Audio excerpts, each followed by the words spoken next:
Semuanya,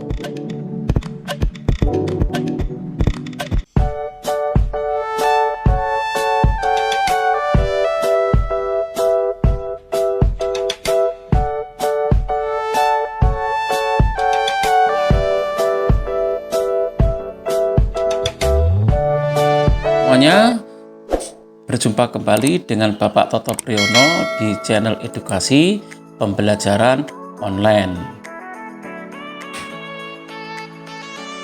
Pada video pembelajaran kali ini, kita akan belajar tema 3, subtema 2, pembelajaran 4. Apa yang akan kita pelajari yaitu keanekaragaman adat istiadat di lingkungan sekitar.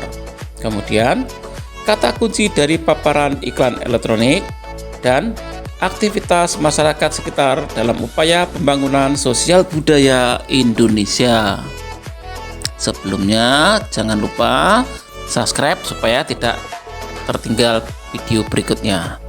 Masih ingatkah kamu dengan gambar aktivitas pasar? Menarik bukan untuk dicermati bahwa dalam kehidupan kita sehari-hari kita dililingi oleh orang-orang yang begitu banyak perbedaan, akan tetapi semuanya saling bekerja sama. Apakah kamu tahu mengapa setiap manusia dapat bekerja sama dengan orang lain? Ya, alasannya pertama yaitu semua orang dapat saling bekerja sama sekalipun berbeda agama, suku, adat istiadat, dan pekerjaan untuk memenuhi kebutuhan hidup bersama. Kemudian, perbedaan tidak menghalangi upaya saling membantu dan bekerja sama karena tidak semua kebutuhan manusia dapat dipenuhi oleh diri sendiri. Yang ketiga, manusia pada dasarnya adalah makhluk sosial yang membutuhkan manusia lain. Dan bangsa Indonesia memiliki semboyan Bhinneka Tunggal Ika. Coba amati gambar di bawah ini. Ada gambar peta Indonesia. Ada sebuah tarian dari berbagai macam kepulauan.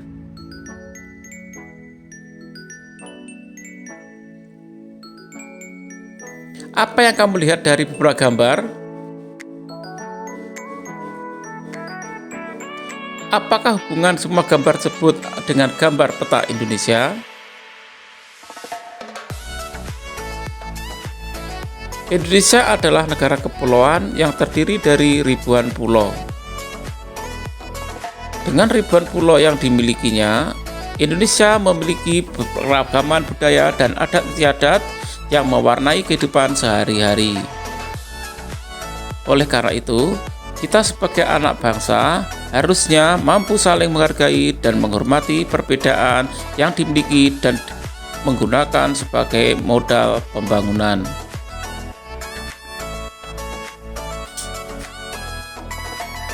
Gambar apakah ini?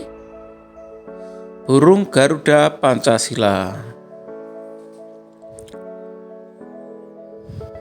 Bahasa Indonesia memiliki sebuah semboyan yang luar biasa, yakni Bhinneka Tunggal Ika. Bhinneka Tunggal Ika memiliki arti berbeda-beda tetapi tetap satu tujuan. Bahwasanya, sekalipun di Indonesia terdapat begitu banyak suku, agama, ras, adat istiadat, bahasa, dan lain-lain, semuanya bersatu sebagai saudara sebangsa dan setanah air. Perbedaan dan keanekaragaman yang ada justru menjadi sebuah kekuatan yang pada akhirnya memperkaya sifat budaya bangsa Indonesia dan lebih memperkuat persatuan dan kesatuan bangsa.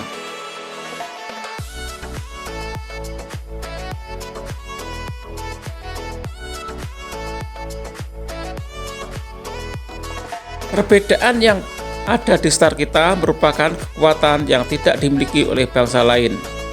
Dengan keanekaragaman yang dimilikinya, Manusia saling bekerja sama dan bahu-membahu untuk memenuhi kebutuhan hidupnya, baik secara ekonomi, sosial, dan budaya. Contoh kegiatan yang dapat kita lakukan untuk mendukung keberagaman sosial di lingkungan sekolah yaitu saling membantu saat ada kesulitan, membersihkan ruang kelas dan lingkungan sekolah, dan belajar kelompok. Dengan keberagaman manusia dapat saling bekerja sama dan bahu-membahu untuk memenuhi kebutuhan hidupnya, baik secara ekonomi, sosial, maupun budaya. Beragam profesi pun berkembang dan mendukung pemenuhan kebutuhan hidup. Bahasa Indonesia yang dipergunakan juga merupakan salah satu contoh hal yang menjembatani perbedaan sosial budaya yang terdapat dalam masyarakat Indonesia. Coba amati gambar berikut ini.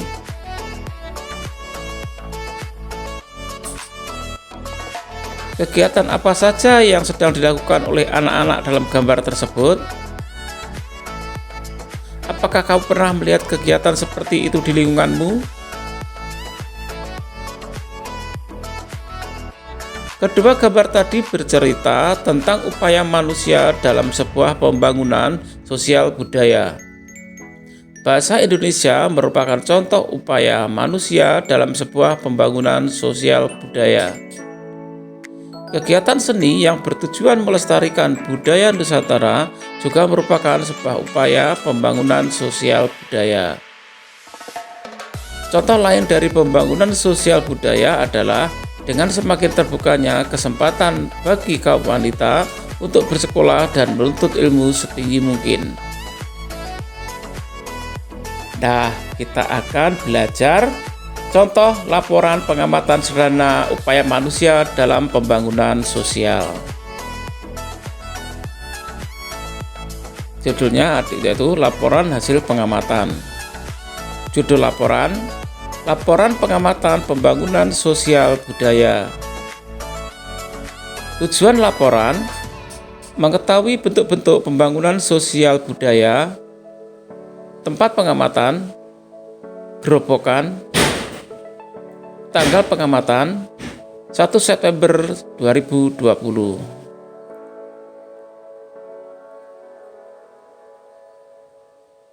Hasil pengamatan dari segi pembangunan sosial dan kesehatan.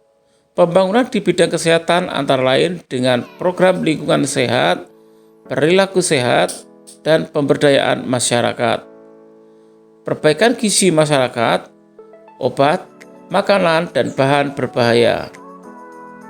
Kemudian, pembangunan sosial bidang kesejahteraan sosial. Di bidang kesejahteraan sosial meliputi pengembangan ketahanan sosial, peningkatan apresiasi terhadap penduduk lanjut usia dan veteran, peningkatan kepedulian terhadap penyandang masalah sosial. Selanjutnya, pembangunan sosial bidang pendidikan dan KB atau keluarga berencana. Di bidang kependudukan dan keluarga berencana yaitu peningkatan kualitas penduduk melalui pengendalian kelahiran, penurunan angka kematian, peningkatan kualitas program keluarga berencana. Kemudian, pembangunan di bidang kebudayaan dan pariwisata. Di bidang kebudayaan dan pariwisata adalah pengembangan dan pembinaan kebudayaan nasional, pelestarian apresiasi nilai kesenian dan kebudayaan tradisional, perwujudan kesenian dan kebudayaan tradisional Indonesia sebagai wahana pengembangan pariwisata dan pengembangan pariwisata, dan pembangunan bidang kedudukan dan peranan perempuan. Di bidang kependudukan dan peranan perempuan meliputi peningkatan kedudukan dan perempuan dalam kehidupan bangsa dan bernegara, misalnya semakin terbukanya kesempatan bagi kaum wanita untuk bersekolah dan menuntut ilmu setinggi mungkin.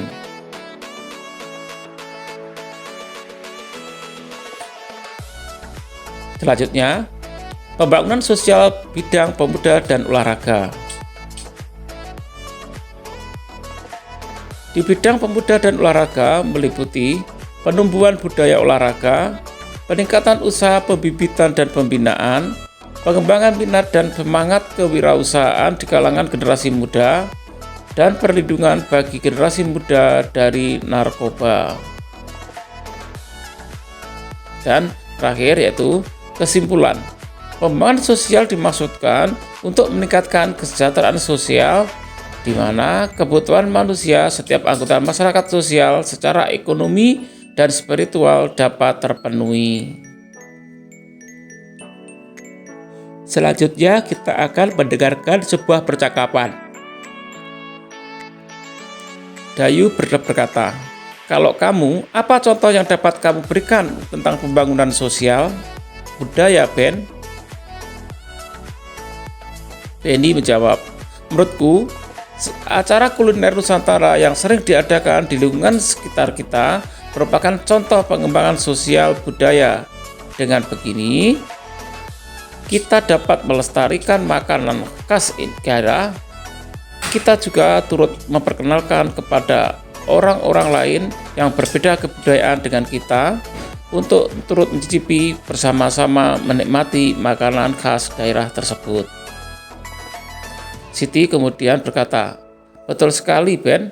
Kamu tahu tidak, acara kuliner Nusantara yang diadakan minggu lalu sukses besar loh. Semua berkat iklan-iklan di media cetak dan elektronik yang beredar sejak sebulan sebelumnya."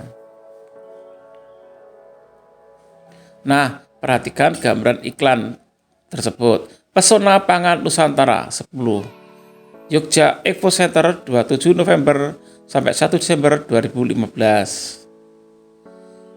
Iklan memang harus dibuat semenarik mungkin agar dapat menarik perhatian mereka yang melihatnya. Oleh karena itu, penting untuk selalu berhati-hati dalam menyampaikannya. Sebagai contoh, iklan dan kata kuncinya. Yang pertama, iklan Yakult. Kalimat iklan, lebih dari 100 penyakit berasal dari usus. Kata kunci, cintai ususmu, minum Yakult tiap hari. Kemudian iklan Aksis. Kalimat iklan, Rabu rawit, Rabu wajib irit. Kata kunci, irit itu Aksis. Coba dengarkan percakapan berikut ini. Siti berkata, "Jadi tidak belajar bersama hari ini?" Udin menjawab, "Jadi ya, di rumahku." Dayu kemudian jawab, "Asik." Udin, "Aku sudah menyiapkan minuman ringan loh.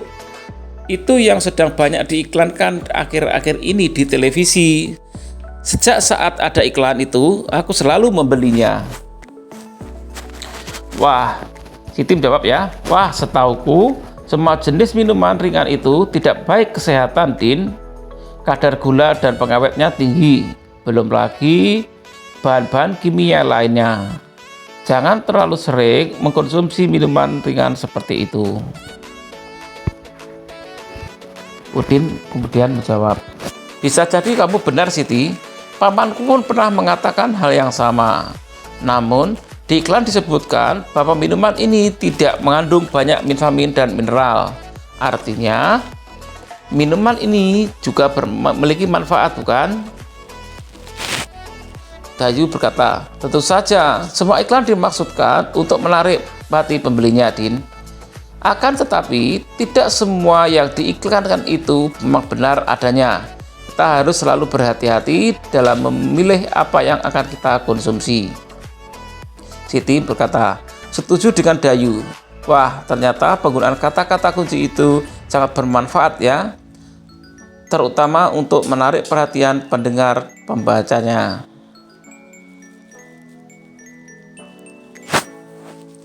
Jika memang demikian, bagaimana kalau kita membuat larutan minuman sehat sendiri?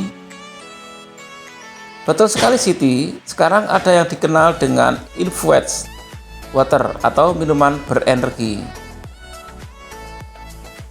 Infused water atau spa water dalam bahasa Indonesia disebut dengan infus dengan tren kesehatan yang baru di luar negeri. Kini air infus juga merebak sampai ke Indonesia.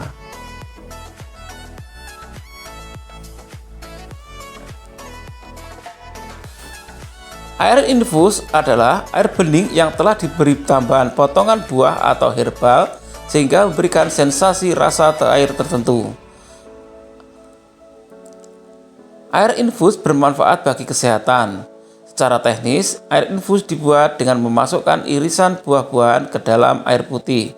Kemudian didiamkan beberapa jam sampai sari buahnya keluar dan airnya berubah rasa. Namun, jangan hanya ikut-ikutan mengkonsumsinya. Kenali dulu manfaat dari bahan-bahan yang dimasukkan ke dalam air dalam botol tersebut. Dengan mengenali manfaat dari bahan-bahan yang digunakan, kita dapat memperoleh lebih banyak manfaat sesuai dengan kebutuhan kita.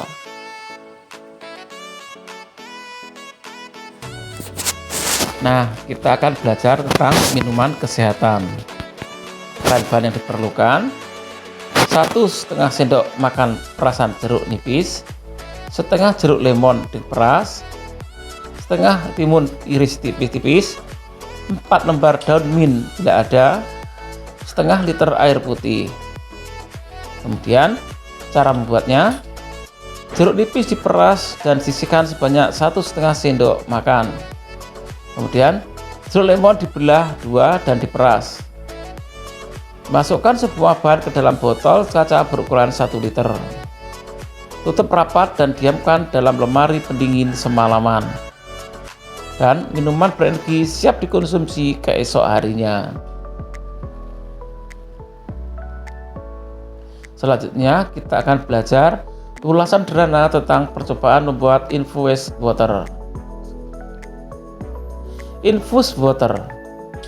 Infused water atau spa water dalam bahasa Indonesia disebut dengan air infus sedang menjadi tren kesehatan dan gratis di luar negeri. Air infus ini adalah air bening yang telah diberi embel-embel cuilan buah atau herbal sehingga memperlihatkan sensasi rasa air tertentu. Air infus bermanfaat bagi kesehatan. Bagian ini disebut dengan orientasi. Air infus dibentuk dengan memasukkan irisan buah-buahan ke dalam air putih. Kemudian didiamkan beberapa jam sehingga sari buahnya keluar dan air akan berubah rasa. Bahan-bahan yang dimasukkan ke dalam air dalam botol tersebut tentunya mempunyai banyak manfaat yang sesuai dengan kebutuhan badan kita. Nah, pada paragraf kedua ini disebut bagian tafsiran.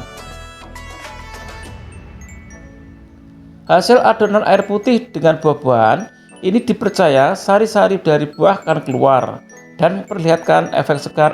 Alasannya ialah infused water harus melalui proses pendiaman selama beberapa jam. Banyak jenis buah sanggup saja digunakan walaupun tidak semua sanggup diracik menjadi infused water. Beberapa buah yang sering digunakan ialah stroberi, kiwi, lemon, jeruk, mangga, nanas, apel, dan belimbing. Biasanya infused water akan dimasukkan ke dalam kulkas selama minimal 5 atau 6 jam dan beberapa buah sanggup diisi ulang hingga makan 24 jam.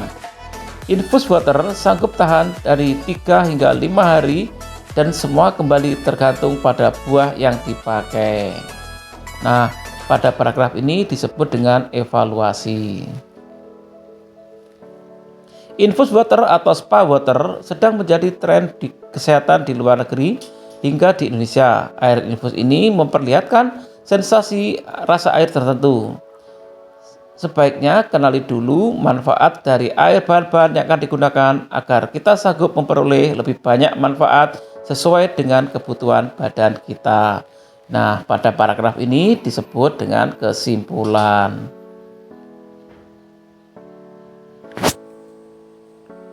Demikian video pembelajaran pada video kali ini.